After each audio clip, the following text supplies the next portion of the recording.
voyez, en fait, chaque semaine, enfin, chaque semaine, c'est faux parce qu'il n'y en a pas chaque semaine qui sortent, mais à chaque fois qu'il y en a qui sortent, je vous dis, c'est une interview un peu particulière. C'est un moment un peu particulier. C'est quelqu'un avec qui j'ai appris la magie.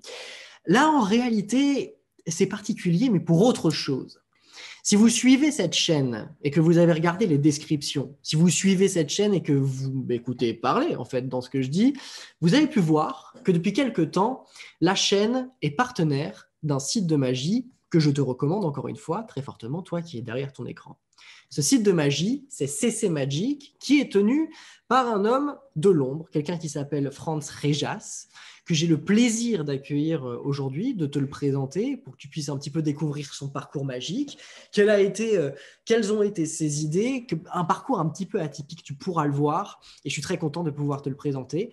C'est pourquoi il est là, il nous entend, je parle de lui comme s'il n'était pas là, mais en vrai, tu peux l'écouter. On est aujourd'hui avec Franz Rejas. Salut Franz, comment ça va? Salut Quentin, ça va et toi?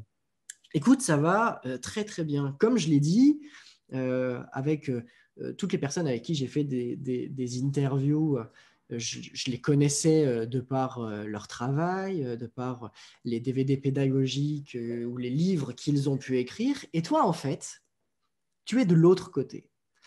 Tu es la personne qu'on vient voir quand on a des livres à publier. Tu es la personne qu'on vient voir aussi quand on a besoin de consulting. Je pense à Maurice Douda, que tu as aidé sur la création d'un spectacle. Alors, pour les gens qui ne te connaissent pas et qui sont en train de regarder cette interview, je t'invite à te présenter en 2 mots pour qu'après on puisse continuer dans le vif du sujet. Oui, ben en 2 mots, voilà, je m'appelle Franz voilà, je suis ça. Comme tu me dis, peut-être on ne me connaît pas tellement, mais j'espère qu'on connaît un petit peu mon travail si on s'intéresse un peu aux livres de magie depuis une petite quinzaine d'années. Donc j'ai créé CC Éditions en 2004. Et puis depuis, voilà, j'ai publié à peu près 90 livres consacrés à la magie. Donc, ceux qui s'intéressent à la magie depuis quelques temps et qui ont potassé quelques livres de magie, il y a quand même des chances pour qu'ils aient eu entre les mains un des livres que j'ai produit. Et donc, un petit peu de mon travail, puisque chaque livre, je les relis, je les corrige, je les mets en page. Voilà, chaque livre est un peu un petit bébé. Donc voilà pour ce que je fais. Et puis après, moi, je fais de la magie depuis, pour autant que je m'en souvienne, je ne m'en souviens pas, tellement ça fait longtemps. J'ai commencé tout petit.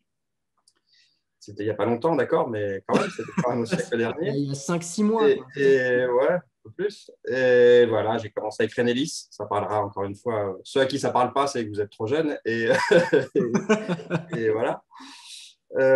Non, voilà, la magie, ça a toujours été toute ma vie, dans tous les sens du terme. J'ai été plus sur le devant de la scène, plus jeune. Et puis, effectivement, je suis passé un peu de l'autre côté. Parce que ça m'intéresse aussi. Enfin, après, les raisons, je ne sais pas s'il y a des vraies raisons objectives, c'est juste aussi les choses, elles se font comme ça. Hmm. Et moi, j'ai toujours été poussé par les envies. Et donc, c'est l'envie qui m'a un peu amené à commencer à publier des livres. Et puis, une chose en entraînant une autre, on finit par arriver là où j'en suis maintenant. Ok. C'est-à-dire, Alors, voilà qui je suis. il y a, il y a quelque chose qui m'intéresse déjà dans un premier temps. Tu l'as dit, tu as créé CC Édition en 2004. CC Édition qui aujourd'hui est toujours en activité, mais CC Magic, le site, est un petit peu la couverture de tout ça. La question qui me vient en premier, c'est, puisque tu t'es décidé à publier des livres, est-ce qu'il y a une importance de la littérature dans ta vie? Est-ce qu'il y a l'importance de l'objet du livre ou même de ce que ça incarne? Ou c'est simplement une manière de se dire à un moment donné, ben, j'avais envie de trouver quelque chose qui me plaît pour vraiment gagner ma vie? Ah non, non, alors c'est vraiment le premier aspect des choses, c'est que j'ai toujours été un fou passionné des livres. Euh, je trouve extraordinaire cette masse, pas que en magie, hein, en général, cette masse de domaines d'activité, d'information. Enfin, il y a des livres sur tout. Alors maintenant, il y a Internet, effectivement, qui est une source d'accès à l'information très vaste également, ce qui ne remplace pas les livres, mais qui est un excellent complément, bien évidemment. Mais moi, à l'origine de tout ça, à mon époque, il n'y avait pas Internet, mon brave monsieur, le Minitel était à peine né. Et, euh, Mais René Lys et était là. effectivement, les livres. Comment? Mais René Lys était là. Ernest était là, tout à fait. Ouais. Mais effectivement, moi, mes connaissances, moi, j'ai grandi en campagne avec les communications avec des possibilités de rencontrer les gens. Quand tu es tout jeune, quand tu as 10 ans, 12 ans, bah, tu ne peux pas aller rencontrer un tel ou un tel. Et donc, c'est vrai que ce que j'ai appris, mes connaissances, elles viennent pour l'essentiel des livres. Donc, les livres, ça m'a toujours fasciné. J'ai toujours aimé la lecture, j'ai toujours aimé l'écriture. J'ai toujours même aimé la partie souvent négligée de ce qui est conception typographique, mise en page. Ça me fascine aussi. Il y a une espèce de rigueur dans la typographie qui me plaît, qui m'a toujours plu. Je n'avais jamais trop réfléchi à ça, mais j'y ai réfléchi a posteriori quand on me pose des questions à ce sujet-là. Donc, j'ai toujours aimé tout ça.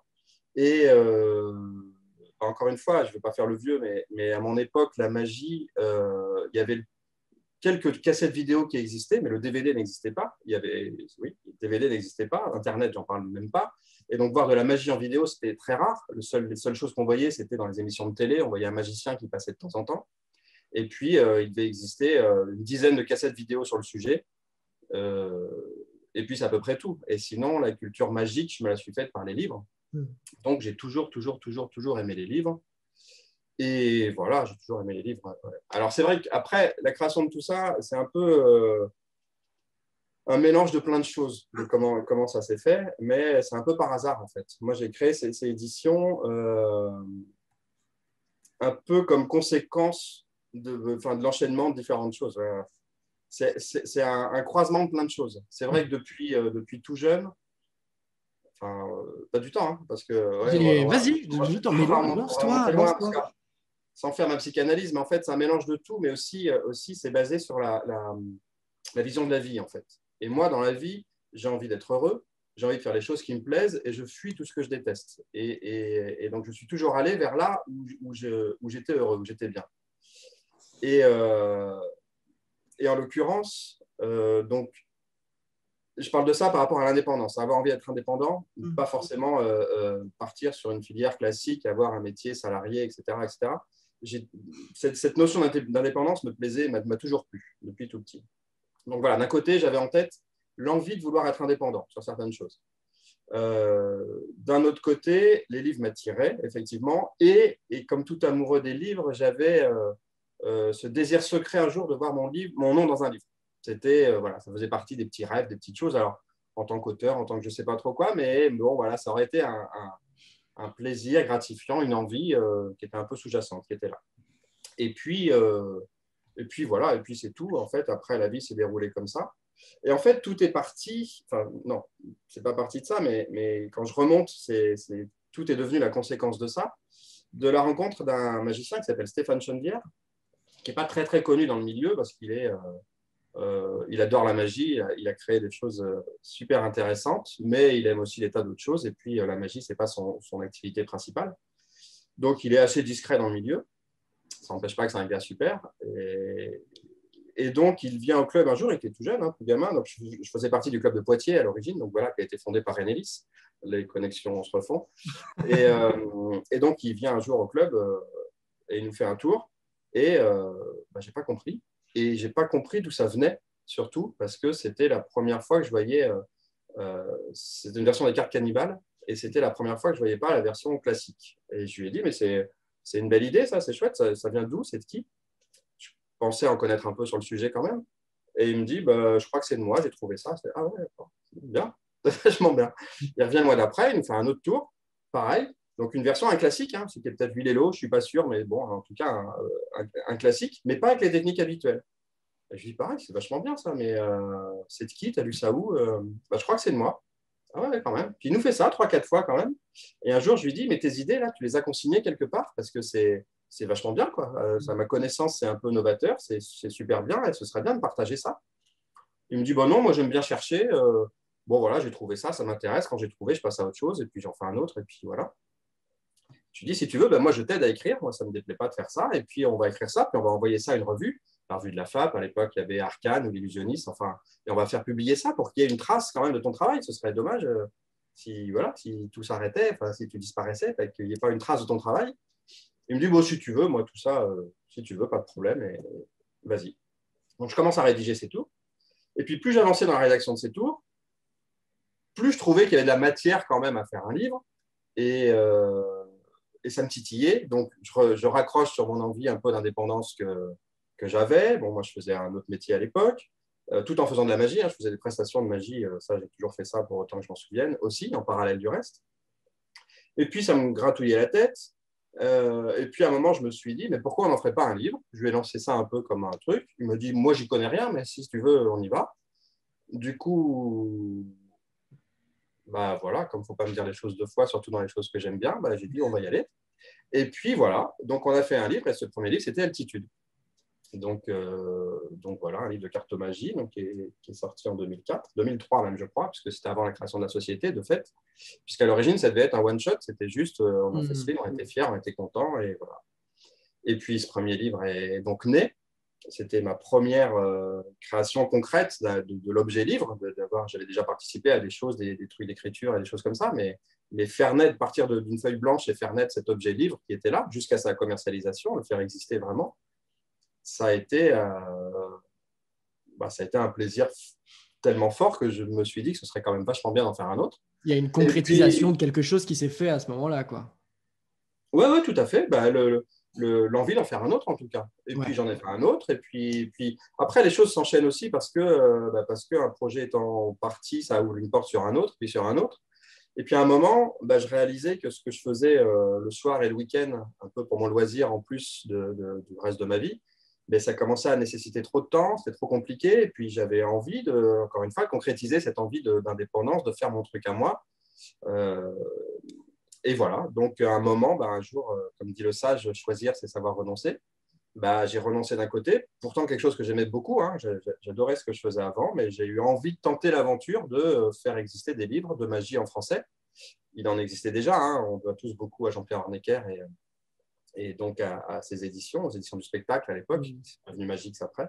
Ouais. Et enfin, moi, j'ai grandi grâce au livre de Jean-Pierre Hornecker, hein. Je recevais ses publicités tous les mois. Énormément de gens, ouais.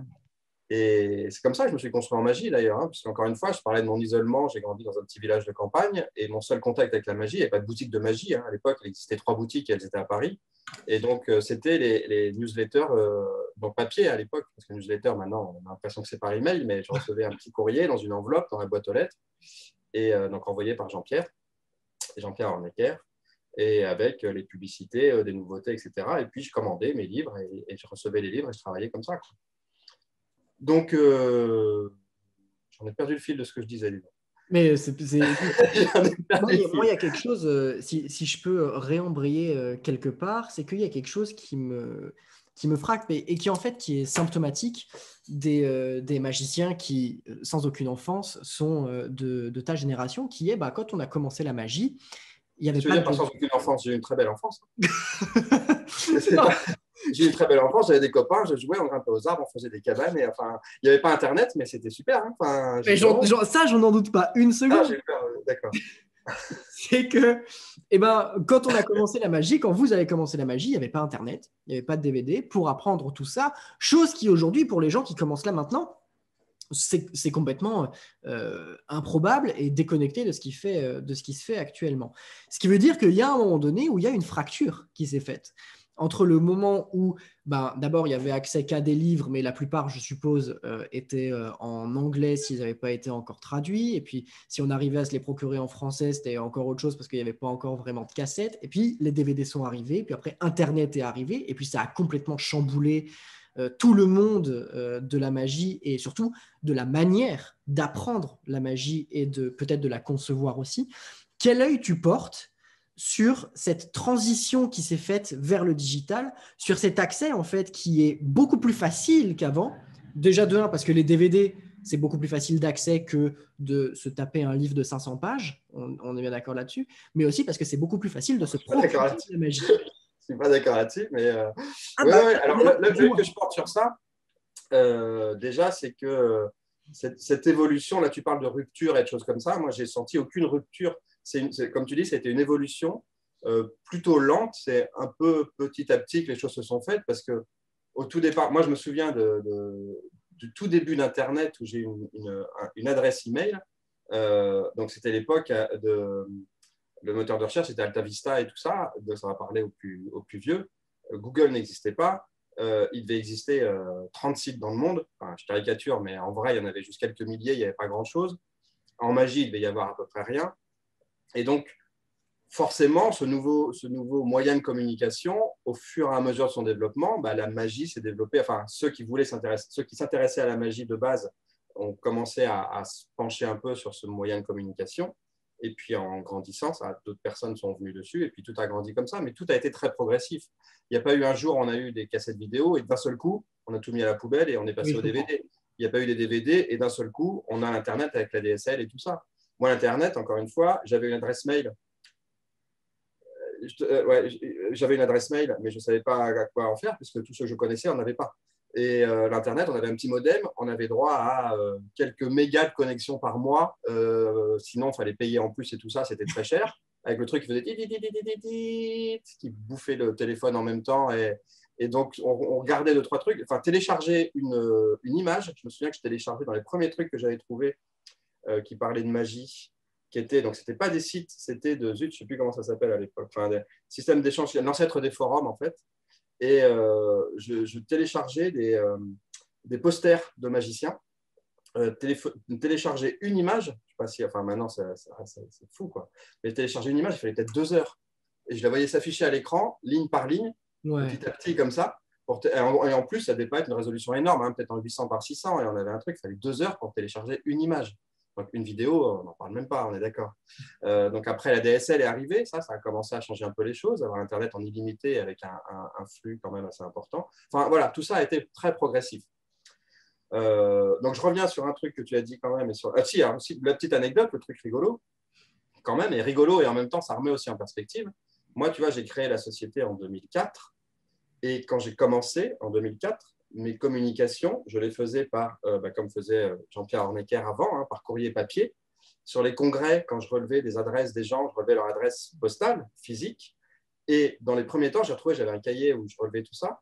Je ne prenais pas leur adresse email parce qu'il y avait peut-être une personne sur 10 qui avait une adresse email. Je ne faisais pas de communication email et je n'aurais même pas su comment faire et pour diriger vers quoi. Parce que mon site de l'époque, c'était une page HTML faite à la main, hein, sans être un informaticien, donc moche et pas pratique et tout ce qu'on veut. Mais en tout cas, personne connaissait vraiment, personne n'allait sur des sites Internet. Et personne n'aurait commandé d'ailleurs par Internet. On ne donnait pas son numéro de carte bancaire par Internet à l'époque, etc. 2004, il n'y a pas si longtemps que ça non plus, quoi. Enfin, non, ça va. Et donc, je ne relevais même pas l'adresse email des gens à l'époque. Donc, voilà, tout ça pour dire qu'on était encore à quelque chose de on ne savait pas qu'on allait arriver jusqu'à ça maintenant, aujourd'hui, quoi. Et donc, pour revenir sur ce que tu as dit tout à l'heure, tu as dit que c'est quand même plus facile de regarder un DVD que de se taper, j'aime pas l'expression, un bouquin de 500 pages. Alors, on ne se tape pas un bouquin de 500 pages, on prend énormément de plaisir à se plonger dans une œuvre de 500 pages. J'y tiens, parce que la lecture, c'est un plaisir. Et si ça ne l'est pas, je le conçois aussi, hein, dans ce cas-là, on ne lit pas. Mais en tout cas, ce n'est pas se taper un bouquin, c'est être… Mes mots ont été mal. Je sais, je te taquine, mais je défends tellement ça et je trouve que, encore une fois, sans mettre en opposition, j'aime beaucoup la vidéo, c'est super important et ça nous permet des tas de choses, de voir des choses au niveau du rythme, au niveau de tout ça, mais hormis la partie pédagogie, on va dire, ça permet surtout de voir des gens qui sont plus là et qu'on ne pourra jamais voir. Moi, je n'ai jamais rencontré de Vernon de ma vie, je suis ravi qu'il y ait des vidéos sur Vernon parce que sinon, moi, Vernon, avant Internet, justement, puisque je crois que je n'ai jamais eu de document vidéo de lui avant les DVD, en tout cas, je pense que c'est à peu près sûr. Donc moi, j'avais juste vu des photos et lu ses écrits. Et donc, il y avait cette aura, cette légende. C'est ce qui fait aussi que maintenant, il y a moins de légendes qu'avant. C'est qu'avant, les types, il y avait un nom qui circulait, ça créait des légendes. Ils parcouraient tous les États-Unis à la recherche de tous les tricheurs et tout ça. Ils savaient faire des mouvements de fou que personne n'avait jamais vus. C'est pour ça que la canne s'est développée, par exemple, aussi, parce que tout est basé sur la légende et puis sur le on-dit et puis ce qu'on rapporte. Il y en a un jour qui a assisté au truc et quand il le décrit, ça prend une ampleur colossale. Enfin, maintenant, c'est plus vrai. Le moins de petits trucs, on regarde en vidéo, on le voit, ah ouais, ok, bon. Et donc, on a moins de légendes maintenant qu'avant. Voilà, c'était un petit aparté. Mais ouais, il faut m'aider parce que je suis encore perdu dans ce que je dis. Désolé. On ne se tape pas un bouquin de 500 pages. Mais on se tape… Non, on prend un plaisir à lire un livre de 500 pages et sans mettre en opposition tout ça, parce que tout se complète et tout se complète très bien. Mais je crois fondamentalement, et ça, quel que soit l'apprentissage, pas que en magie, mais en tout, fondamentalement, la lecture, c'est fondamental. Enfin, c'est indispensable. parce que la lecture apporte quelque chose que le reste n'apporte pas. Quand on lit un livre, il y a 50%, enfin, moi j'ai toujours dit un peu ça comme ça, lire un livre, tu mets 50%, il y a 50% de l'auteur, c'est ce qu'il t'apporte, et il y a 50% de toi. Ce qu'on voit quand on lit un livre, on se crée des images. Ce qu'on voit, ce n'est pas la même chose que ce que le copain d'à côté a lu alors qu'il a lu le même texte. C'est pour ça qu'on est souvent déçu quand on voit une adaptation au cinéma d'un livre qu'on a lu. Parce que les images qu'on voit, le rythme, le son des personnages, c'est pas comme ce qu'on a dans la tête, parce qu'on ne s'est pas créé le même univers. Très juste. Et c'est pareil, de l'un à l'autre, on ne s'est pas créé la même chose. Et alors en magie, c'est d'autant plus important et d'autant plus. Enfin, ça apporte d'autant plus que certains me disent oui, mais dans un livre, c'est compliqué, comme tu as dit tout à l'heure, c'est plus compliqué, il faut se taper le livre, c'est long, c'est pas toujours très clair, on ne sait pas trop. Là, il nous dit qu'il faut tenir le jeu comme ça, mais je ne vois pas trop ce que ça veut dire et tout. Mais justement, c'est là où ça nous force à comprendre, voire à adapter et voire à comprendre peut-être autre chose que ce qu'il a voulu dire, mais un truc qui nous correspondra mieux. C'est-à-dire que quand on lit un livre en magie, pour apprendre un tour de magie, ce qu'on va lire et ce qu'on va en retirer, ça va être nous. Certains me parlent des fois du rythme. On dit oui, mais on n'a pas la sensation du rythme et tout ça. Mais tant mieux, comme ça on va mettre le nôtre. Parce que le nôtre n'est pas forcément le même que celui d'à côté. Parce que notre discours, de ce qu'on va dire, de ce qu'on va faire, à quel moment on va le faire, ce n'est pas forcément le même que celui d'à côté. Alors que si on voit ça en vidéo, bah, même si on ne veut pas, il ne s'agit pas de copier ou tout ça, mais inconsciemment, un truc qui nous plaît, on dit ah ouais, ça c'est bien, je vais le refaire, on le refait pareil, parce que c'est ça qu'on a trouvé bien. Donc on va calquer le rythme, on va calquer le moment où on parle, on va calquer tout ça, encore une fois, même sans copier, sans reprendre le texte ou sans vouloir faire pareil, mais c'est inconscient, c'est naturel. On va copier ce qui nous plaît et pas regarder ce qui ne nous plaît pas. C'est pour ça que des fois, on voit certains trucs, on dit oh, bon, ça c'est nul, ça ne me plaît pas. Puis 2 ans après, on le voit faire par un autre, on dit oh, c'est génial ça. Ah, mais ouais, c'est vrai, c'était ça. Et c'est là qu'on voit que la personnalité, enfin, je dis des évidences, mais comme tout ce qui va sans dire, ça va toujours mieux en le disant, disait un de mes profs de maths de l'ancien temps. Et je suis bien convaincu de ça. Le plus important, c'est qui on est, nous. Et en magie, qui est un art vivant, on est là pour transmettre quelque chose aux gens, ne serait-ce que juste passer un bon moment, hein, mais c'est déjà pas rien. Mais en tout cas, c'est nous qu'on vient offrir. C'est pas la même chose que autre chose, quoi. Enfin, en tout cas, c'est nous qu'on vient offrir et que l'on vient partager. Et nous, on est unique. Je ne sais plus qui disait contentez-vous d'être vous, les autres sont déjà pris. C'est pour ça que copier un autre, ça apporte rien.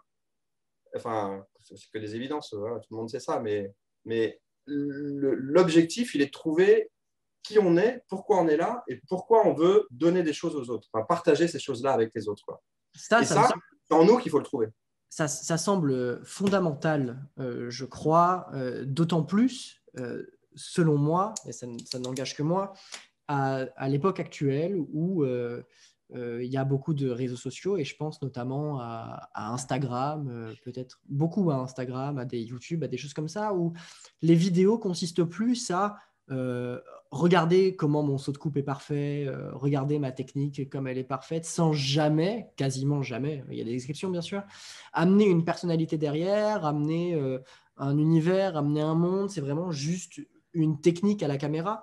J'ai l'impression qu'on perd quelque chose de la magie quand on est face à ces vidéos-là. Alors, je ne vais pas mentir parce que c'est le jeu de ces réseaux sociaux aussi. Il y a un moment donné où il faut bien sûr s'y adapter et il faut être clair par rapport à ça, que s'il y a un écart à creuser ou une différence à faire sur des réseaux sociaux, il faut aussi se plier aux règles du monde dans lequel on se trouve. Et en fait, moi, la question suivante qui me vient, c'est que comme on est dans une discussion où on parle de l'évolution des choses, c'est que toi, tu as fait évoluer tout ça vers le site de magie qui s'appelle CC Magic. C'est-à-dire que pour moi, c'est une continuité de tout ça. Et je veux bien que tu me parles de cette transition qu'il y a eu, de cette évolution, si tu préfères, entre la CC édition et le moment où tu te dis, on va faire CC Magic, on va le faire grandir. Alors là aussi, c'est pas tranché, quoi. C'est des petites choses qui se passent. Tu sais, c'est comme l'aiguille d'une horloge, quoi. Tu la regardes, il est 3 heures, puis à un moment, il est 3h01. Et tu n'as pas vu comment c'est passé de 3 heures à 3h01. Et ben, c'est un peu l'histoire de ma vie. C'est un peu comme ça que ça se passe. Alors déjà, juste, c'est CC Magique, M-A-G-I-Q-E en français, et pas Magic. Magic. À l'anglaise, c'est pas j'ai rien contre les termes anglais, anglo-saxons, hein, j'en emploie tout le temps, mais voilà, c'est magique. Et c'est très bien de parler de magie et de magique, et de choses magiques. L'évolution, elle s'est faite. Oula, ah ouais, j'ai plus l'écran. T'inquiète, t'inquiète. D'accord. Les gens voient le site. L'évolution s'est faite petit à petit. En fait, moi, à l'origine, j'ai vraiment voulu créer, faire que des livres. Ça, mon objectif premier, déjà, c'était de vivre qu'avec mes éditions, les livres que j'allais publier, diffuser et faire exister. Bon, assez vite, enfin, non, déjà, assez vite, j'ai réalisé aussi que seulement mes éditions, bah, c'était forcément tout petit. Hein. J'ai commencé avec un livre, enfin, donc forcément, ça ne faisait pas beaucoup. Et puis, c'est surtout qu'il existait des tas d'autres livres. Et puis, ayant créé la société, bah, je pouvais les diffuser.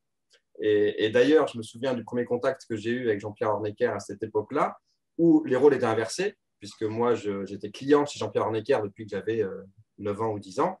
Et là, je passais de l'autre côté, puisque c'est lui qui allait me diffuser le livre, le premier livre que j'avais produit, Altitude. Et du coup, j'allais distribuer les siens aussi. Et je me souviens très, très bien de ce moment-là. Ouais. Et donc, distribuer les autres livres français, puis assez vite, distribuer aussi des livres américains, parce qu'évidemment, il y en a énormément de très, très intéressants et qui n'existaient pas en français, qui n'existent toujours pas en français et qui n'existeront sûrement jamais en français. Donc, apprenez l'anglais au passage, petite parenthèse.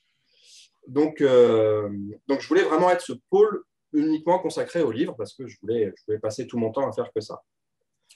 Et puis, pour autant que je me souvienne, c'est le moment où le premier jeu de cartes Bicycle un peu différent de ce qui existait est sorti, qui était le Black Tiger, sorti par Illusionist, une petite société qui commençait juste aussi.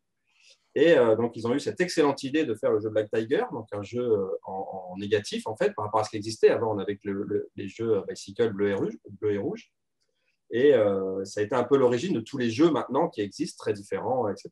C'est là où Bicycle s'est aussi ouvert à la création de cartes sur mesure. Et puis, tout ça s'est développé tel que ce qu'on connaît aujourd'hui. Et ce jeu-là, je voulais le distribuer aussi. Moi, j'adorais les jeux de cartes, évidemment. J'en avais quelques-uns, mais il en existait moins qu'aujourd'hui. J'en avais pas énormément. Et celui-ci me plaisait, j'avais envie de le distribuer. Et puis, à force, il y avait aussi quelques DVD qui m'intéressaient à distribuer. Sur les DVD de Tommy Wonder, de Max Maven, de Dave Vernon. Enfin, toutes ces choses-là un peu culturelles. J'aime pas le mot, mais bon. Et donc, assez vite, en fait, ce que j'ai créé comme étant CC Éditions, commençait à distribuer aussi quelques DVD et quelques cartes pour être une espèce j'aime pas le terme, mais je sais pas comment dire autrement, de pôle culturel, quoi. Voilà, que ce soit centré autour de ça, de l'apprentissage, pas du tout à apprendre et à refaire. D'ailleurs, ça n'existait pas tellement à l'époque aussi. Ça, c'est beaucoup plus, depuis le développement d'Internet, mais c'est beaucoup plus récent. Les tours assez flash, assez direct, on a besoin d'un gimmick et d'un truc et tac. Il y a 20 ans, c'était vraiment pas la mode, c'était vraiment pas courant. Enfin bref, toujours est-il que j'ai voulu être un peu comme ça. Et puis voilà, il y a des choses que je voulais distribuer, qui me paraissaient importantes à distribuer par moment. Il y a des raisons un peu plus prosaïques aussi, qui c'est que vendre des livres de magie en français, c'est un marché petit, hein, tellement petit que pas toujours facile, hein, je reconnais. Et il faut vraiment être passionné et vraiment avoir envie pour continuer, parce que, comme me disent toujours d'ailleurs, que ce soit ma comptable ou ma banquière, ouais, ce ferait mieux de faire autre chose. donc, effectivement, ce n'est pas des grosses industries, ça ne génère pas des millions, ce n'est pas, d'un point de vue purement économique,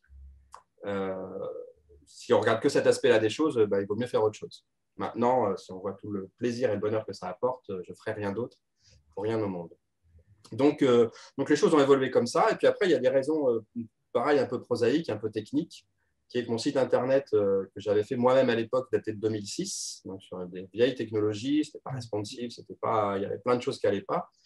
Et aussi, donc, comme le site à l'époque s'appelait livredemagie.com.fr, enfin, parce que je voulais vraiment être identifié comme ça. Mais il y avait de moins en moins que des livres et il y avait de plus en plus un petit peu d'autres choses, donc il fallait renouveler ça aussi. Et puis, il fallait refaire le site, et puis voilà, et puis voilà, et puis voilà. Donc, ça m'a gratté la tête pendant quelques années, jusqu'au jour où je me suis remis à refaire un site et que j'ai refondu le site, enfin, refait un site, nouveau nom de domaine, nouveau tout ça. Et voilà comment c'est devenu CC Magique. D'accord. Voilà. Pas très intéressant, mais bon. Non, mais Je parle beaucoup sur un truc pas très intéressant, je réalise, mais je le vois qu'après. Tu couperas des trucs, j'espère. je, je ne coupe rien. Ah ouais, ah bah, faut que je fasse gaffe à ce que je dis. Non, non, ça, en fait, ça me semble important parce que dans le sens où l'idée qui est véhiculée là, c'est que les choses se font au fur et à mesure et que tout est le fruit d'un processus qui peut être long et qui peut prendre du temps à se mettre en place. Et ça rejoint vachement l'idée qu'il faut se faire de la pratique de la magie, qui est, ça prend du temps. Il faut être patient. Et pour moi, cette idée-là est extrêmement importante, que ce soit pour parler de CC Magic et CC Magique et CC Édition, excuse-moi, je vais me faire taper sur les doigts, ou de sa pratique propre de la magie, ça me semble important. Et alors, parce que tu l'as dit toi-même, tu n'es pas que ça, tu n'es pas que Franz Rejas qui est derrière CC Édition et derrière CC Magique, mais tu es aussi, tu as aidé par exemple Maurice Douda qu'on a eu en interview sur cette chaîne, le lien est là. Tu as eu Maurice Douda avec lequel tu as collaboré pour Tricheur en fait. J'ai bien envie que tu me parles de la part que tu as pris dans ce spectacle. Est-ce que ça a rejoint tes activités avec CC Éditions au niveau de l'écriture? Parce que je crois que tu es beaucoup intervenu aussi au niveau de l'écriture du texte et de tout ça. Parle-nous de cette chose-là et si jamais tu as des projets comme ça qui se sont mis à côté, qui te permettent de rejoindre la pratique de nouveau sur des créations ou des choses comme ça. Oui, bah Maurice, ça s'est fait simplement. On se connaît depuis longtemps. Et puis, il m'a parlé de son envie de créer un spectacle sur scène autour des cartes. Et voilà, il m'a dit un jour, est-ce que tu veux bien m'aider? Est-ce que tu as des idées? Est-ce qu'on peut en parler? Je lui ai dit, bah oui, avec grand plaisir, évidemment. Et on s'est mis autour d'une table et puis on est parti là-dessus. Donc, je suis co-auteur du spectacle, effectivement, à 50%. Et bah, on a vraiment travaillé ça, mais il te l'a raconté déjà, mais je vais le redire quand même un petit peu. Donc, on a vraiment travaillé ça. Alors, déjà, on s'était dit qu'on allait le faire sérieusement. Donc, avec un peu de rigueur, parce on sait ce que c'est, des réunions de magiciens et tout ça. On peut passer beaucoup de temps à faire d'autres trucs, à parler d'autres trucs. Et on est parti. Et tiens, au fait, tu as vu ça, et tu as vu ce tour-là, et tiens, regarde ça, et j'ai bossé ça. Donc, ça, on faisait aussi, mais à part, sur d'autres moments. Mais quand on s'est mis là-dessus, on s'est dit, OK, on va aboutir à un projet concret qui sera un spectacle sur scène autour du thème des cartes. Donc, bah, on va vraiment le faire sérieusement. Et donc, on s'est donné des jours et des heures et on travaillait que ça. Quand on se voyait, on se disait, on essayait de prendre sur nous, de ne pas partir dans les discussions informelles qu'on a d'habitude et tout ça, et de se dire, allez, on s'y met, on prend un café et c'est tout. Et on y va. Et donc, on a fait ça très sérieusement. Et c'est basé, alors c'est parti, on est parti sur l'idée assez rapidement du tricheur. Bon, autour des cartes, un truc qui pouvait plaire parce que c'est un spectacle destiné au grand public avant tout, même s'il plaît beaucoup aux magiciens pour tout un tas de raisons et on en est très fiers. Mais voilà, il fallait quelque chose qui parle un peu aux gens. Et puis, le côté tricheur, c'est quelque chose un peu sulfureux, un peu secret, un peu tout ça. Bon, voilà, on est parti sur cette idée-là. De là, on est assez vite tombé sur l'histoire de Richard Marcus, qui a été un vrai tricheur, qui existe toujours et que depuis, on a appris à connaître. Bon, c'est toute une histoire, ça aussi, mais voilà. Et donc, on est parti sur l'idée que s'appuyer sur un personnage réel, crédibiliser les choses, et puis donner un côté un peu… En fait, Maurice était parti sur la première idée où lui se serait présenté en tant que tricheur. Et il était un tricheur un peu repenti, et puis on partait sur ça. Et c'est vrai qu'assez vite, Maurice est un type sympa, jovial, gentil et tout ça. Pas du tout le type un peu patibulaire qu'on voit dans les bas-fonds, dans les trucs de triche un peu glauques, tels qu'on était parti sur l'idée. Hein. Les vrais tricheurs sont des gens affables, gentils et souriants. Mais en l'occurrence, bon, voilà, le personnage ne correspondait pas à l'image qu'on pouvait en avoir. Enfin. Et là, s'appuyer sur un vrai personnage, ça prenait l'aspect presque conférence. On va vous parler de la vie de quelqu'un. Mais c'est pas chiant, hein. C'est romancé et présenté avec des tas de tours et tout justifié. Et tout. Enfin, allez le voir, le spectacle. Dès que vous pouvez aller le voir, c'est un très bon spectacle. Mais voilà, on est parti sur cette idée-là que lui restait lui, magicien, enfin Maurice en tant que magicien, et il allait nous parler de la vie de ce Richard Marcus en illustrant son propos. Et voilà, on est parti là-dessus. Moi, la première chose que je lui ai demandé, c'est de me lister tous les tours qu'il voulait faire, les tours qui lui plaisaient le plus. Et après, on a vu comment intégrer ça dans l'histoire. Ouais. Parce que je voulais qu'il soit heureux de faire ce qu'il doit faire. Donc avant tout, il faut faire les tours qu'il voulait présenter. D'accord, c'est intéressant ça, ce process, parce que moi, tu me dis de créer un spectacle, je me dirais, bon, bah, d'abord peut-être que je m'attache à l'écriture, et puis ensuite, je regarde qu'est-ce que cette histoire me raconte et quels sont les tours qui peuvent servir au mieux l'histoire. Et du coup, vous, c'est l'inverse qui s'est passé, c'est ça? C'est un peu des deux. Il y a toujours, comme toujours, hein, c'est jamais tout blanc ou tout noir, et puis il y a des allers-retours entre tout ça. Mais avant tout, la trame, moi, ce qui m'a aidé à commencer à écrire, c'était de savoir les tours qu'il voulait faire. Parce qu'il y a certains trucs, comme on voulait rester sur l'aspect triche, le problème aussi, quand on part d'une feuille blanche en se disant on veut faire un spectacle autour de la triche, évidemment, mon Maurice qui est plutôt technicien, etc., et on en parle à n'importe quel technicien de cartes, assez vite, on arrive sur des démos de Donjutsu, de Don Seconde, de saut de coupe. Bon, ok. Alors, pour les vrais gens, c'est un intérêt un peu limité. Et puis surtout, c'est qu'en 10 minutes, on a bouclé le tour. Après, il n'y a plus grand-chose d'intéressant à raconter. Donc, dès le départ, c'est un spectacle, d'accord? C'est une fiction. Déjà, c'est pas.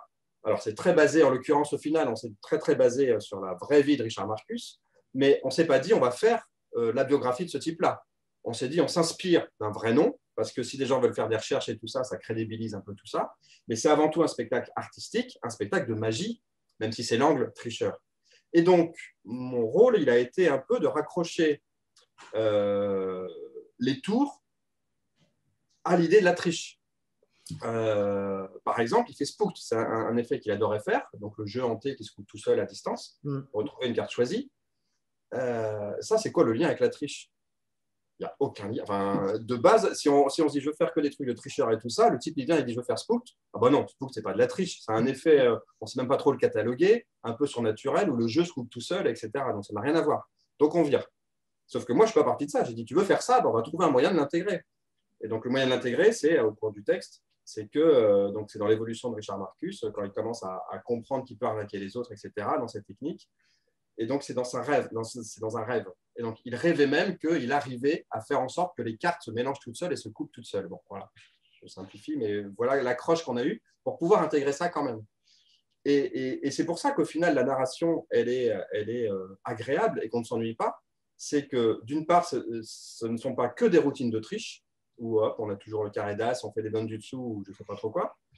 Il y en a aussi, hein. Mais il y a aussi d'autres comment dire, d'autres tours, mais dont la présentation est justifiée à l'intérieur de texte. Donc, moi, je suis parti de ça. Pardon. T'inquiète pas, c'est-à-dire que l'écriture, en fait, a permis de donner un contexte à certains tours qui n'avaient pas forcément lieu d'être au vu du thème qui avait été proposé à la base, quoi. Oui, mais encore une fois, il y a eu des allers-retours. Il y a eu certains tours, alors je ne m'en souviens plus trop, mais il y a certains tours peut-être qu'il aurait voulu mettre que finalement on n'a pas mis, etc. Donc il y a vraiment eu un jeu d'aller-retour comme ça. Mais moi, je me souviens être parti, parce que pour moi, ma priorité, c'était qu'il fasse les tours qu'il voulait faire. Quitte à ce qu'on change un peu la trame après, si vraiment on n'était pas resté là-dessus. Maintenant, a posteriori, on voit que c'était ça et on voit, si on devait le refaire en partant de zéro pour aboutir à ça, peut-être qu'on n'y arriverait pas, je ne sais pas. Mais en tout cas, je voulais qu'il soit heureux, qu'il fasse les tours déjà, qu'il sache bien faire et qu'il soit heureux de les faire, parce que c'est le plus important, quoi, c'est que ce bonheur transpire quand on présente des choses aux gens. Si c'est des tours qu'il n'aime pas faire, s'il risque de se foirer une fois sur deux, bah, il ne sera pas à l'aise, quoi, et ce ne sera pas agréable. Donc je voulais ça, je voulais vraiment qu'il soit heureux, c'était mon premier truc. Et à partir de là, bah, effectivement, on a listé les tours. J'ai essayé de voir par rapport à la trame de ce qu'on allait raconter. Après, des choses qui se sont mises parce que le tour le permettait, en fait. Donc là, je ne sais pas, j'ai pas de petit exemple précis, mais parfois, c'est bah, tiens, ce tour-là, pour être sujet qu'on parle de ça, bah, tiens, on va le mettre là et du coup, je vais écrire autour de ça. Et ça se déroule bien comme ça. Donc, c'est vraiment, c'est pas un truc systématique. Il y a un aller-retour entre les deux.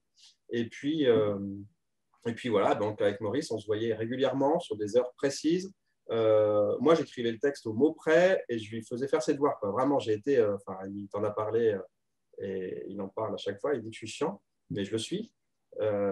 Parce que je lui disais, bah, pour la semaine prochaine, tu bosses ça et puis on va rebosser que ça. Mais on y va comme si tu étais en vrai. Puis tu me récites, tu ne me dis pas à peu près, tu ne t'interromps pas, tu continues. Enfin, tu y vas, tu joues. Alors, tu joues, c'est 5 minutes, mais tu les joues complètement. Tu regardes les gens, tu fais tes pauses, tu fais tes déplacements. Alors, on a fait les déplacements, c'était ici, hein, dans ce bureau-là. La naissance de Tricheur, c'était ici. Il y avait une table ici. Moi, j'étais là où je suis. Là, j'ai mes ordi qui sont là. Et donc, la coulisse, c'était le bureau d'à côté. Là. Maurice rentrait par là et commençait par… Enfin, c'est vraiment ici que ça s'est passé. Hein.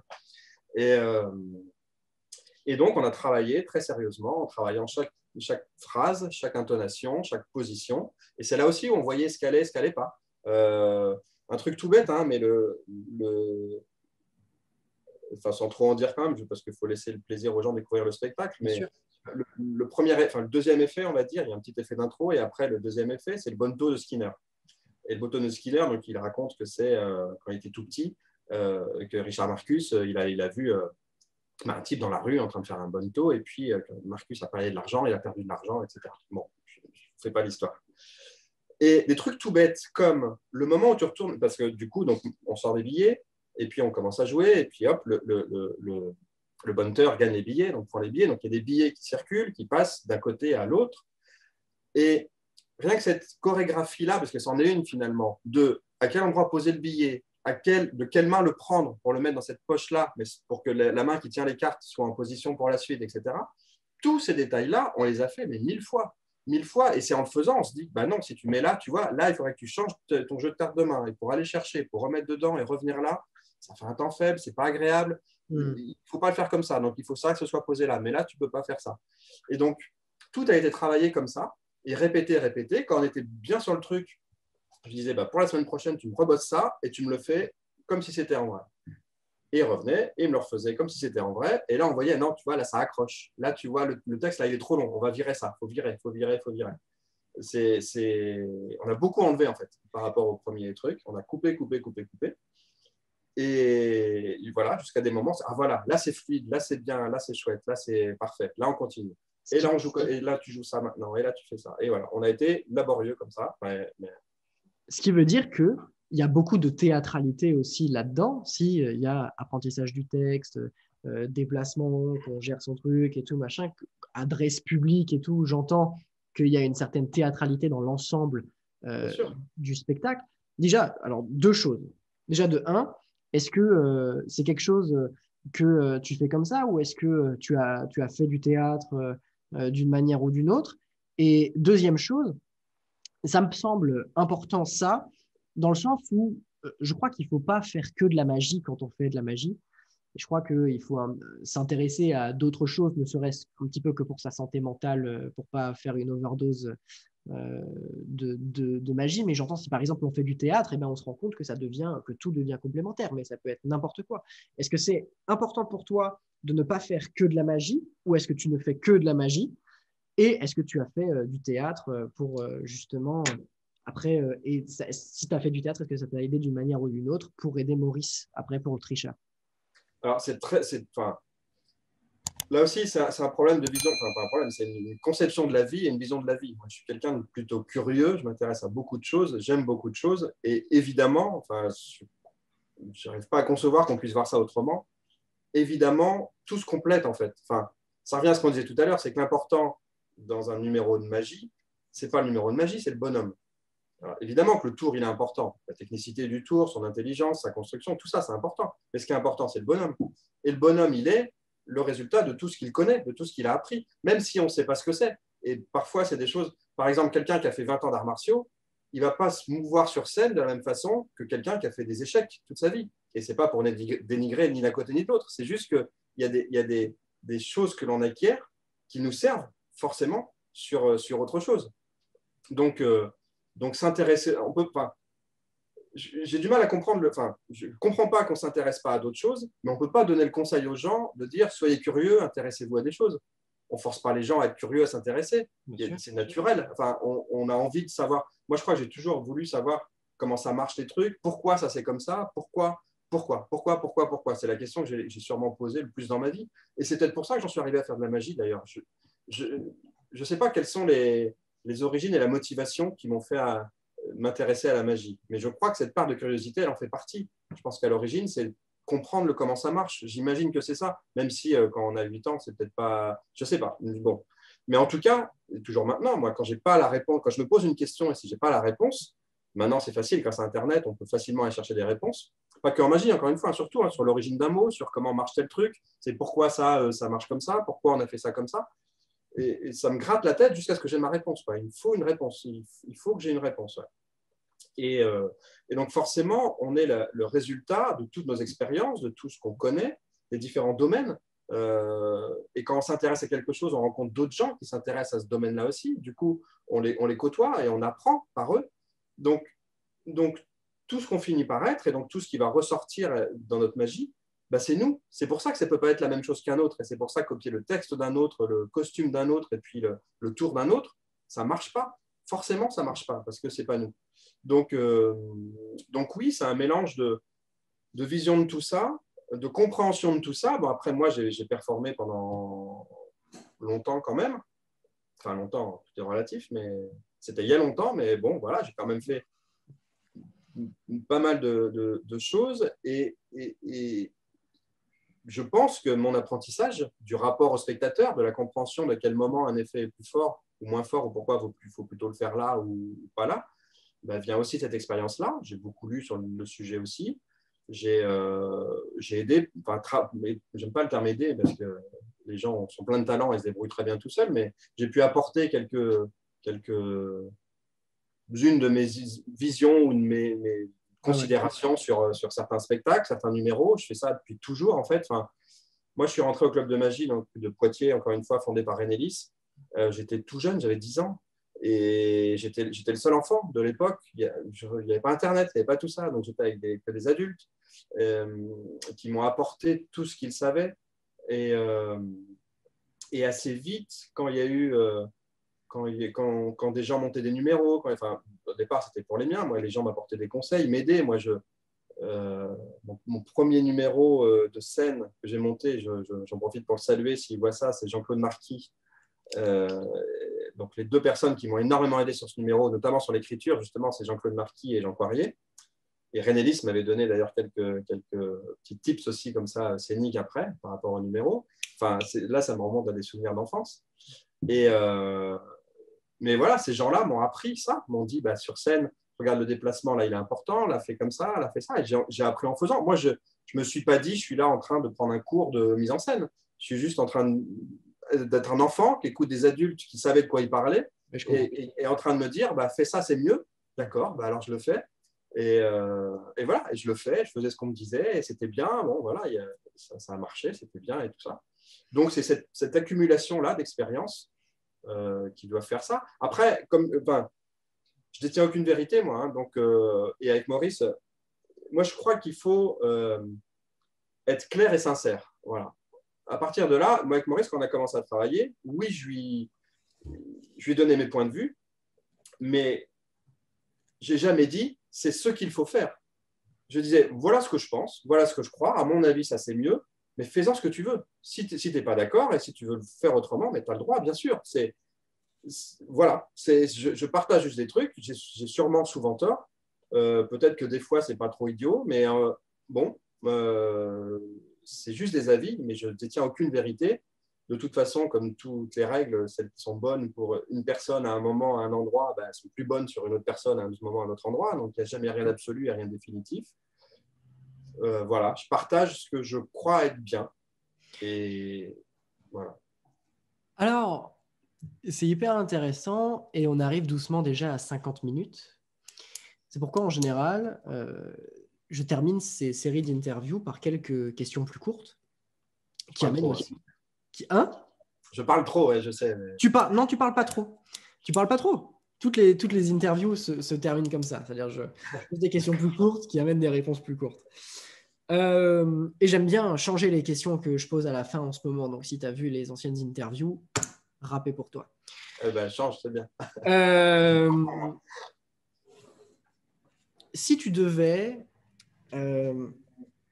admettons, je ne sais pas si tu en fais encore ou pas. Bon, en ce moment, évidemment, personne n'en fait. Voilà. Si demain, on t'appelle pour faire une prestation, par exemple, quelque part, et que tu dois embarquer 3 tours avec toi, tu embarques quoi ? Alors, je vais revenir sur, c'est exactement ce que je te disais tout à l'heure, c'est que l'important, en l'occurrence, c'est moi. C'est le bonhomme, je suis d'accord. Toute modestie. Donc, ce que j'emmène, c'est moi. Et en fait, ce que je ferais, 3 tours, ce serait pas des tours, parce qu'après, tout dépend du contexte. Moi, j'aime bien contextualiser les choses et je ne ferai pas la même chose si c'est. Enfin, voilà, suivant la prestation, suivant le truc. Mais j'aurais besoin d'un calepin et d'un stylo. J'aurais besoin d'un jeu de cartes. Ça en ferait 2. Et en troisième, je ferais. Pour changer un peu et sortir de la magie, parce que j'ai été ça aussi, une bouteille de pétrole et un flambeau, quoi, parce que j'étais cracheur de feu aussi. Donc voilà, je ferais les 20 mots, je ferais une transmission de pensée avec une carte forcée et je cracherais du feu. Et je combinerais tout ça. Tout ça, ça tiendrait dans un petit sac en plastique. Et puis voilà. Et les tours ne sont pas importants. L'important, c'est. Enfin, je t'ai déjà dit, je crois. Ouais. Est-ce que c'est le bonhomme le plus important? Je crois. Hein. Ah, c'est ça, je crois. Hein. Là, ça risque d'être un peu difficile, mais je vais te demander de choisir 2 livres et je vais te demander d'en choisir un qui traite de psychologie particulièrement et un qui traite soit de technique, soit de tours. Mais j'aimerais 2 livres qui, pour toi, ont fait une vraie différence. Bah, voilà, comme tu dis, c'est pas facile parce que, alors, à de très très rares exceptions près, je trouve qu'aucun livre n'est inutile, surtout en magie. Aucun livre n'est inutile. Et même le livre qui nous convient le moins bien, il nous apprend quelque chose, il nous apprend que ce qui est dedans, c'est ce qu'on ne fera pas, donc ce n'est pas ce qu'on veut. Donc il nous sert quand même. Donc ça vaut le coup de l'avoir lu. Donc c'est très, très. Enfin, évidemment, il n'y a pas de réponse à ces questions-là. Et si je dois en apporter une quand même, je vais apporter les mêmes réponses que tout le monde, parce qu'il y a quelques grands classiques, mais si c'est des grands classiques, c'est à raison. Dans les livres théoriques, bah, il y a plusieurs choses, mais un quand même, et je vais un peu parler des choses que j'ai faites quand même, puisque j'ai édité les livres de Darren Brown, et dans les 2 livres théoriques qui ont quand même apporté quelque chose, je pense, qui ont vraiment été importants, ce sont les livres de Darren Brown, parce qu'il les a écrits, lui aussi, du haut de sa jeunesse, de sa fougue et de son envie de dire, mais qu'est-ce que c'est que tous ces ringards qui font des trucs débiles? Mais non, c'est pas ça. La magie, ça peut être autre chose. On peut faire des trucs bien. Et regardez, je vais vous montrer. Bon, on a vu qu'il savait de quoi il parlait, hein, parce qu'il a pu nous montrer ça de façon à peu près correcte. Mais ces 2 livres, alors malheureusement, ils sont épuisés et ils sont assez durs à trouver. Je ne dis pas ça pour ça, mais il se trouve que c'est comme ça. Mais voilà, d'un point de vue théorie, alors on peut, et sûrement qu'on doit même ne pas être d'accord avec tout ce qui est marqué dedans, mais on s'en fiche, ce n'est pas l'important. L'important, c'est que ça nous fasse réfléchir et qu'on se dise, non, je ne suis pas d'accord avec lui, moi je vois plutôt ça comme ça. Oui, bah oui, il a tout à fait raison. Et donc dans les livres plus faciles à trouver, qui apportent aussi quelque chose et qui aident à la réflexion ou qui poussent à la réflexion, sont les livres de Darwin Ortiz, donc Strong Magic et puis Concevoir des miracles. On a dû t'en parler évidemment, mais ces 2 livres-là, enfin ce qu'a écrit Ortiz, ce sont des merveilles parce que alors là aussi, on n'est pas obligé d'être d'accord avec tout, mais dans l'ensemble, c'est quand même rudement judicieux, rudement intelligent. C'est surtout, donc le premier Strong Magic fait 400 pages. Hein. Il n'y a pas un dessin, il n'y a pas un tour. Donc de base, les gens qui n'aiment pas lire, ils ont du mal à s'y mettre. Donc, mais tous, hein, je leur ai dit, comment? Dans Concevoir des miracles aussi, il n'y a aucun dessin. Il est plus court, il fait 200 pages. Mais il n'y a pas un dessin, il n'y a pas un tour, on est d'accord. Mais il y a plus que ça, il y a bien plus que ça. Mais ce qui est super avec ces 2 livres-là, c'est qu'ils sont extraordinairement bien écrits, dans le sens, c'est pas de la haute littérature, et justement, ils sont très, très simples, mais pas simplistes, mais dans leur structure de phrase, sont des termes simples, directs, rapides, clairs. Et en fait, moi, je fais ça à chaque fois, hein, sur les congrès. Les gens qui me disent « Ah, j'aime pas lire, t'as quoi comme livre, machin et tout ça ?» Je lui dis « T'aimes pas lire, mais prends celui-ci, va t'asseoir là-bas, commence à le feuilleter. Commence à le lire, même si t'aimes pas lire. Essaye un peu, lis 3 phrases et puis on verra. » Et le type, il revient 2 heures après en disant « Bah oui, je te l'achète, je peux pas m'en défaire. » C'est ce genre de livre où quand tu es dedans, le rythme des phrases, l'intelligence du propos, le tout, ça fait que tu peux pas le lâcher. Et quand tu le lis le soir avant de te coucher, puis que tu vois qu'il est déjà 4 heures et que 4 heures du mat, et qu'il faut quand même que tu éteignes parce que tu as les yeux qui piquent et que tu ne vas pas y arriver, tu n'arrives pas à t'en détacher et tu te dis vivement demain matin, je vais m'y remettre. Quoi. C'est le truc, tu ne les lâches pas, ces livres-là. Donc ceux-là, sans réserve, oui, tous les magiciens devraient les lire. Et mieux que ça, ils devraient les lire régulièrement. C'est Roberto Giobbi qui m'a dit un jour qu'il lisait tous les ans, il lisait certains livres, certains grands classiques, et il les relisait, mais depuis 20 ans, 30 ans. Parce qu'à chaque fois, déjà, ça remémore des choses, ça remet des choses en tête, ça refait prendre conscience de certaines choses qu'on avait oubliées ou à côté desquelles on était passé. C'est aussi le plaisir d'un livre, c'est qu'un livre, à chaque fois qu'on le reprend, on en redécouvre de nouvelles choses. Et notamment les livres théoriques, il y a tellement de choses qu'on ne peut pas tout assimiler d'un coup et se souvenir de tout. Et il y a des choses sur lesquelles on est plus réceptif à certains moments aussi. Parfois, il y a certains paragraphes super importants, mais il était tard, c'était la fin de notre truc, on était pressé, il y avait le train qui arrivait, il fallait vite poser le truc et partir. Et on n'y a pas accordé beaucoup d'importance. Et 2 ans après, on le reprend, et ces mêmes paragraphes-là, on va les lire à un moment, on est détendu, près d'un feu de cheminée, voilà, on est tranquille. Et là, ils vont plus nous parler. Alors que ce sont les mêmes paragraphes, hein, mais nous, on n'est pas pareil en face. C'est aussi ce que je disais sur ce que nous, on met dans la lecture. Donc les livres classiques comme ça, il faut les prendre et les lire et les relire régulièrement. Ça nous apporte toujours quelque chose. Voilà pour la théorie. Après, dans les livres pratiques, toujours pareil, ça dépend dans quel domaine et ça dépend en quoi. Alors, si on prend les classiques de cartomagie, évidemment, les Roberto Giobbi, cours de cartomagie moderne, c'est une sorte de référence parce qu'on peut partir de zéro et quand on a assimilé tout ça, on a d'excellentes connaissances de cartomane et si on maîtrise les tours qui sont dedans, on est un très bon magicien. Moi, j'aime bien conseiller ce qu'on disait à l'époque, les paillots, les anciens livres, anciens livres qui datent des années 50, le Edgar et Broé, tous ces livres-là, qui sont, pareil, des mines d'informations, qui sont très complets, il y a énormément de choses qui ne sont pas du tout dépassées ni datées. Un Forçage, quand il était bon il y a 50 ans, il est toujours bon maintenant. La psychologie humaine, elle est toujours bonne.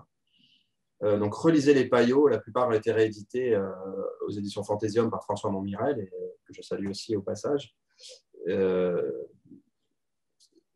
Relisez-les, quoi. Ils sont aussi très, très importants en termes de tours. Il y a énormément de tours à prendre dedans, à faire tel quel ou à adapter un peu. C'est une source d'inspiration sans nom, quoi. Après, ce qui mélange tous. Ouais, non, non, mais t'inquiète, les liens seront évidemment dans la description. Est-ce qu'il y a un magicien actuellement qui te met sur le cul ou pas du tout? Est-ce que tu suis un petit peu ce qui se fait dans la… Bien sûr, je suis ce qui se fait. Et je suis admiratif de beaucoup de magiciens. Je suis mais ça, c'est justement, c'est la conséquence aussi de cette grande évolution du partage de l'information et de la capacité de partager des informations vite et beaucoup. C'est que du coup, les meilleures personnes, enfin les meilleurs créateurs et les meilleurs inventeurs arrivent à venir dans le monde de la magie et puis à développer des choses dans la magie. Et peut-être sans Internet et sans tout ça, ils ne seraient jamais arrivés là. Donc c'est merveilleux de voir tout ce qui se fait. Et alors, je ne retiens pas forcément les noms, alors notamment toutes les personnalités un peu virtuelles. Je reconnais, je ne suis pas trop réseaux sociaux, je ne suis pas trop dans tout ça. Et je suis de mon point de vue de vieux, mais je suis très admiratif de ce que je vois. Il y a des choses absolument étonnantes, créatives et intéressantes. Et ça, c'est lié. Enfin, c'est le résultat de ce partage d'informations-là. Donc, vive le partage d'informations. Je ne parle pas de débinage, je parle pas mais vraiment qu'on puisse avoir accès à l'information et puis que la magie se répande, se développe et que la culture magique existe. Je trouve ça important, je trouve ça chouette. Oui, c'est vrai c'est la raison pour laquelle je fais des livres au départ. Moi, des fois, certains me disent sur les congrès, je t'ai acheté un livre il y a 2 ans, il est toujours sous cellophane, il est bien rangé dans la bibliothèque. Alors, je comprends qu'on dit ça comme une gentillesse, mais en vrai, ça me fait mal d'entendre ça. Parce que moi, le livre, je veux qu'il soit lu. Je veux que le type, il l'ait étudié, il l'ait lu. Moi, je fais des livres pour qu'il soit lu, pour que cette information-là, quand je rencontre des auteurs, quand je vois des livres qui me paraissent importants, je me dis, mais ça, c'est vachement bien ce qu'il y a là-dedans. Lisez ça, lisez ça. Moi, je veux faire connaître ça, je veux faire exister, je veux partager tout ça à tout le monde. Et quand on me dit, tu sais, ça fait 2 ans, c'est sous cellophane rangé dans ma bibliothèque, j'ai envie de pleurer. En vrai, j'ai envie de pleurer. Mais ouvre-le et lis-le, quoi. L'important, il est que ce soit lu, que cette information-là passe. Donc, c'est le plus important, c'est ça, c'est l'accès à l'information et ce partage d'informations. Et d'ailleurs, un truc qui me tient aussi, je le signale parce que pour moi, c'est vraiment important. Parfois, les gens disent ah, mais ce livre-là, je ne fais rien de ce qui est dedans, ça ne m'a pas intéressé. Le fait que tu fasses rien de ce qui est dedans, ce n'est pas pour ça que ça t'a rien apporté. Un livre, ce n'est pas le mode d'emploi d'un magnétoscope. Ce n'est pas fait pour, même si l'auteur il décrit les tours que lui fait ou qu'il peut partager, ce n'est pas fait pour refaire exactement ce qui est marqué dedans. C'est fait pour t'inspirer pour ton propre travail. Donc, le but n'est pas que tu refasses. Au moins, certains disent ah, bah, si je refais un tour qui est dans un livre, au moins le prix est amorti. Ça n'a pas de sens de dire ça. Ce n'est pas fait pour. Le livre, il n'est pas là pour qu'on refasse exactement ce qui est marqué dedans. Et c'est pour ça qu'il faut s'abreuver de tas de livres et d'autres sources aussi, et de vidéos, d'Internet et tout ça. Mais il faut accumuler énormément de choses, le plus possible, le plus. Il faut lire, regarder, écouter, aller voir des spectacles vivants. Alors ça, dès que ce sera de nouveau possible, aller voir des conférences en réel, aller voir des spectacles en réel, c'est le plus important. Et pas que de magie, bien sûr, mais aussi de magie. Déjà, ça soutient les copains magiciens qui bossent, donc il faut aller soutenir les copains magiciens qui bossent. Et puis surtout, c'est qu'il y a l'apprentissage. Enfin, chaque spectacle que l'on voit, c'est un apprentissage. Même si le spectacle est mauvais, on voit des fois ce qu'il ne faut pas faire, ce qui n'est pas bien. Et donc, on apprend. On se dit, ah ouais, non, ça, c'est pas bien. Et là, il n'aurait pas dû faire ça. Bah là, il perd du temps, il perd du temps. Là, on voit que son texte n'est pas écrit, c'est pas bon. Là, c'est flottant. Là, il n'est pas sympa avec le spectateur, c'est pas cool. Là, il a mal fait son truc. Ben, on apprend des choses. Donc, même un spectacle pourri, on apprend des choses. Donc, on doit être heureux de l'avoir vu quand même si des fois, ça pique un peu. Mais il faut se dire quand même qu'on a appris quelque chose, de voir. C'est toujours une leçon. Donc oui, il faut s'abreuver de tout ça. Donc vivre ce partage de culture, mais ce n'est pas pour refaire exactement la même chose. Ce n'est pas le mode d'emploi d'un magnétoscope. C'est pour s'inspirer. Pour que cette série d'interviews puisse continuer, je demande généralement si la personne pouvait me mettre en contact avec quelqu'un. Et si jamais il y avait quelqu'un dans tes connaissances, dans tes contacts, avec qui ce serait pas nécessairement important, mais avec qui ce serait intéressant d'avoir un échange comme celui-ci, avec qui est-ce que tu pourrais me mettre en contact? Il y en a plein. Il y en a plein. Si tu n'as pas fait Gaëtan Bloom, nous sommes en discussion avec Gaëtan en ce moment. Donc c'est cool. D'accord. Donc voilà, Gaëtan Bloom, c'est quelqu'un qui a énormément de choses à raconter et à partager et qui est en plus d'une gentillesse extraordinaire.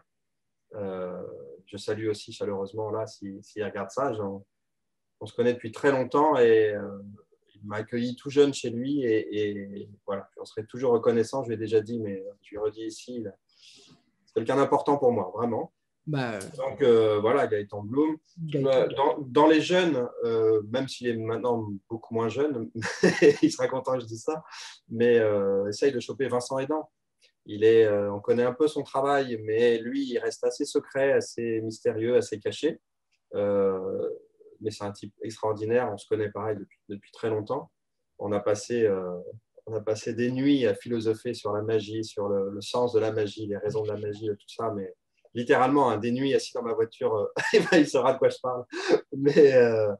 Mais c'est un type d'une intelligence, d'une réflexion, d'une profondeur qui est extraordinaire et d'une gentillesse aussi qui est merveilleux. Hein. Appelle Vincent. Vincent est quelqu'un de Vincent Aidant et Gaëtan Bloom, c'est déjà deux très très beaux noms.